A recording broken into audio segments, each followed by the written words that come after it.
We are often asked how to make the best hero shot. That hero shot is that first pictures that customer sees. Uh, you can see those hero shot specifically when it's a professional photographer that comes in and take the pictures. You can see that professionalism on the pictures. So I'm going to show you how they do it. It is, in fact, pretty simple. The best tips you can have is the angle. That angle needs to be exactly the same every time. And how you do that is you align the corner of your windshield with the front driver light.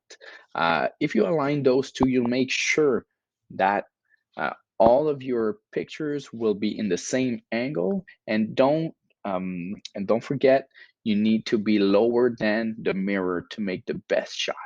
So this is a really simple trick to make sure that your hero shot is the best as they can be.